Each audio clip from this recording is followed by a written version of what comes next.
नमस्कार बच्चों, मैं श्रीकांत गारगया आपका स्वागत करता हूं। बच्चों, पाठ को पढ़ने से पहले छात्रों के लिए कुछ सूचनाएं। पहले, विषय प्रवेश ध्यान से पढ़िए, पाठ्य विषय समझिए। पाठ ध्यान से पढ़िए, शब्द का अर्थ समझ में ना आए तो उसके नीचे रेखा खींचिए। रेखांकित शब्दों के अर्थ शब्दकोश में ढूंढिए। समझ में ना आने वाले अंश हो तो छात्र समूह में या अध्यापक से चर्चा कीजिए। बच्चों, आज हम मां मुझे आने दे पाठ को पढ़ेंगे। इसके अंतर्गत उन्मुखीकरण देखिए। मां चाहिए, बहन चाहिए, पत्नी चाहिए, फिर बेटी क्यों नहीं चाहिए? अंधे की बिटिया करे पुकार, मत करो यह अत्याचार। इसके नीचे कुछ प्रश्न है। प्रश्न के जवाब आप सोचिए, मैं भी इसका थोड़ा विश्लेषण करूंगा। अंधे की बिटिया क्या कहती है? क्या कहती है? यही पद्यांश में है कुछ। अंधे की बिटिया, अंधे की बिटिया पुकारती है, मत करो यह अत्याचार। दूसरा प्रश्न, इन पंक्तियों में क्या संदेश मिलता है? क्या संदेश मिलता है? बेटियों के ऊपर जो अत्याचार हो रहा है उसको अंत करना है, उसका निर्मूलन करना है। आजकल भ्रूण हत्याएं हो रही है। यह एक सामाजिक मानवीय अपराध है। इस अपराध को समाप्त करना बेहद जरूरी है। यही संदेश मिलता है इन पंक्तियों से। तीसरा प्रश्न, नारी के बिना समाज की कल्पना असंभव है। इस पर अपने विचार बताइए। नारी, स्त्री और पुरुष दोनों समाज रूपी शक्ति के दो रूप है। दोनों कार्यकुशल, गुणी और बुद्धिमान होते हैं। समाज के निर्माण में दोनों का समान महत्व है। बच्चों, इसलिए नारी के बिना समाज की कल्पना असंभव है। इसके बाद उद्देश्य देखिए। पाठ का उद्देश्य क्या है? छात्रों को मुक्तक कविताओं से परिचय करवाना है। बच्चों, मां मुझे आने दे यह एक मुक्तक कविता है। इसलिए छात्रों को मुक्तक कविताओं से परिचय करवाना है। इस कविता के माध्यम से भ्रूण हत्याओं का विरोध करने का प्रयास किया जा रहा है।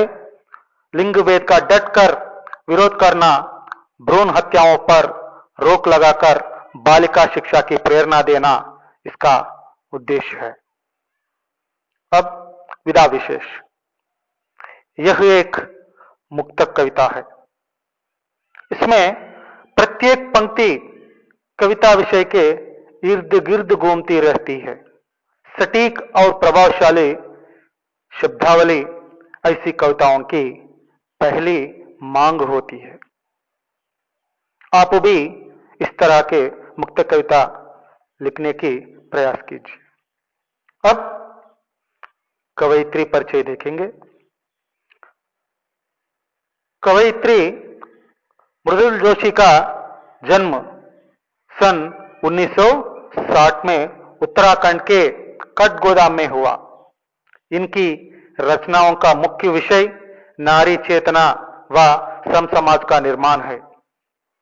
इनकी चर्चित रचनाएं समकालीन हिंदी काव्य में आम आदमी, गुम हो गए अर्थ की तलाश में, शब्दों के क्षितिज से, इन दिनों आदि है। बच्चों, अब हम विषय प्रवेश पढ़ेंगे।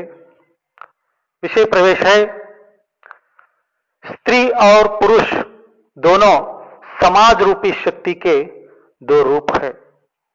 दोनों कार्यकुशल, गुणी और बुद्धिमान होते हैं। समाज के निर्माण में दोनों का समान महत्व है। वेदों में स्त्री की तुलना देवी से की गई है। कहते हैं जहां नारी का वास होता है वहां देवता बसते हैं। लेकिन सामाजिक विषमताओं के कारण आज भी भ्रूण हत्याएं देखी जा रही है। ऐसी घटनाएं सामाजिक मानवीय अपराध है। ऐसे अपराध को समाप्त करना बेहद जरूरी है। अब हम कविता को पढ़ेंगे। मां मुझे आने दे, डर मत आने दे, मां मुझे आने दे, डर मत आने दे, फैलूंगी तेरे आंगन में हरियाली बनकर, फैलूंगी तेरे आंगन में हरियाली बनकर, लिपटूंगी तेरे आंचल में खुशबू बनकर, लिपटूंगी तेरे आंचल में खुशबू बनकर, मेरी किलक और ठुमकते कदमों में, मेरी खिलक और ठुमकते कदमों में, घर का सन्नाटा बिखर जाएगा, घर का सन्नाटा बिखर जाएगा, जो पसरा है पिता के दम्ब, जो पसरा है पिता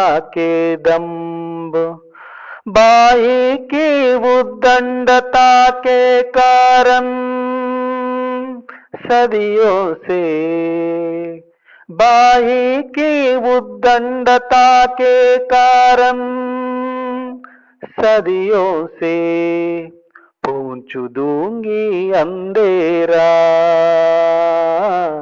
जो तेरे माथे की सिलवटों में सिमटा है, पहुंच दूंगी अंधेरा, जो तेरे माथे की सिलवटों में सिमटा है, कभी कभी कभी कभी जर जाता है वो उसकी बूंदों सा आंखों की कोरों से, कभी कभी जर जाता है वो उसकी बूंदों सा आंखों की कोरों से, आने तो दे धुल जाएगा सारा का सारा रूकीला एहसास, आने तो दे धुल जाएगा सारा का सारा रूकीला एहसास, अकड़ीला मिजाज जो छिपका है घर की सारी दीवारों, अकड़ीला मिजाज जो छिपका है घर की सारी दीवारों, बंद दरवाजों खिड़कियों में, बंद दरवाजों खिड़कियों में, तेरी आंखों में तैरते ये समुंदर, ये आसमान के अक्स, तेरी आंखों में तैरते ये समुंदर, ये आसमान के अक्स, मैंने देख लिया है माँ, मैंने देख लिया है माँ, माँ जा सकती हूँ मैं, माँ जा सकती हूँ मैं दूर पार उस झिलमिलती दुनिया में। माँ, जा सकती हूँ मैं दूर पार उस झिलमिलती दुनिया में। ला सकती हूँ वहां से चमकीले टुकड़े तेरे सपनों के। ला सकती हूँ वहां से चमकीले टुकड़े तेरे सपनों के। समुंदर की लहरों के, समुंदर की लहरों के तपेड़ों में ढूंढ सकती हूँ मैं। समुंदर की लहरों के तपेड़ों में ढूंढ सकती हूँ मैं। मोती और सीपी और नाविकों के किस्से, मोती और सीपी और नाविकों के किस्से कर सकती हूँ माँ, कर सकती हूँ माँ मैं सब कुछ जो रोशनी सा चमकीला। कर सकती हूँ माँ मैं सब कुछ जो रोशनी सा चमकीला। रंगों सा चटकीला हो, रंगों सा चटकीला हो, पर आने तो दे डर मत माँ, माँ मुझे आने दे, माँ मुझे आने दे, माँ मुझे आने दे। ఇప్పుడు తెలుగులో సారాంశం. మా ముజే ఆనేదే, అమ్మా నన్ను రానివ్వు అని ఈ కవిత యొక్క హెడ్డింగ్. అమ్మా నన్ను రానివ్వు అనే ఈ కవితలో భ్రూణ హత్యలు అనగా గర్భంలోనే పుట్టేది ఆడపిల్ల అని తెలుసుకొని వారిని ఈ లోకంలోకే రాకుండానే చంపేయడం అనేది ఒక సామాజిక అపరాధం. ఇటువంటి మూఢాచారాన్ని ఆపడం అత్యవసరం. స్త్రీలు పురుషులు ఉన్న సమాజమే సమాజముగా పిలువబడుతుంది. సమాజ నిర్మాణంలో ఇద్దరికీ సమానమైనటువంటి ప్రాముఖ్యత కలదు. స్త్రీ అనగా దేవత రూపం. అటువంటి స్త్రీని, ఆడపిల్లల యొక్క ఆవేదనే ఈ కవిత. తనని భూమిపైకి రానిచ్చినట్లయితే సమాజంలో మార్పు తీసుకువస్తానని, కష్టాలను దూరం చేస్తానని గర్భంలో ఉన్న కూతురు తన తల్లితో అంటుంది. ఆ గర్భంలో ఉన్న కూతురు అమ్మా నన్ను రానివ్వు, అమ్మా నన్ను రానివ్వు, భయాన్ని నీ వద్దకు రానివ్వకు అంటుంది. అమ్మా నన్ను రానివ్వు, భయాన్ని నీ వద్దకు రానివ్వకు. నీ ఇంటి ముంగిట్లో పచ్చదనమునై వ్యాపిస్తాను, నీ కొంగు సువాసననై నిన్ను చుట్టుకుంటాను, పొత్తిళ్లను అంటుపెట్టుకొని ఉంటాను అని అంటుంది. నా యొక్క చిరునవ్వు బుడిబుడి అడుగుల సవ్వడులతో ఇంట్లోని నిశ్శబ్దం చెరిగిపోతుంది.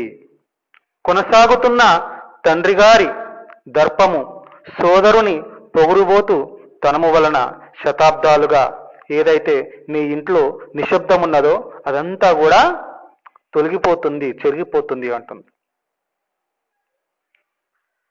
నీ నుదుటి ముడతలలో దాగిన చీకటిని తుడిచేస్తాను, అప్పుడప్పుడు నీ కంటి చివర నుండి మంచు బిందువుల వలె కన్నీరు జారుతూ ఉంటుంది.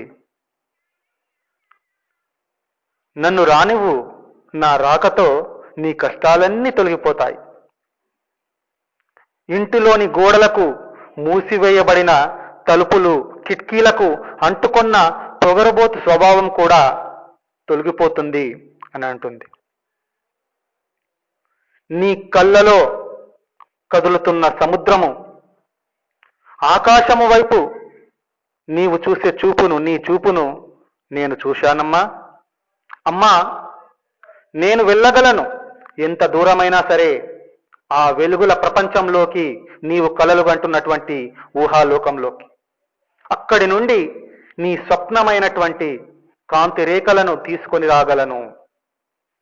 ఆ సముద్రపు అలల తాకిడిలో కూడా నేను వెతకగలను ముత్యపు చిప్పలు మరియు నావికుల యొక్క కథలను కూడా. అమ్మా, నేను అన్నింటినీ ప్రకాశవంతముగా మెరిసేటట్లు రంగుల వలె కాంతివంతముగా చేయగలను. కానీ నన్ను రానివ్వు, భయపడకు అమ్మా, నన్ను రానివ్వు అమ్మా, నన్ను ఈ లోకాన్ని చూడనివ్వు అని గర్భంలో ఉన్న ఆ కూతురు తన తల్లితోటి అంటుంది. ఇది ఈ కవిత యొక్క భావార్థం.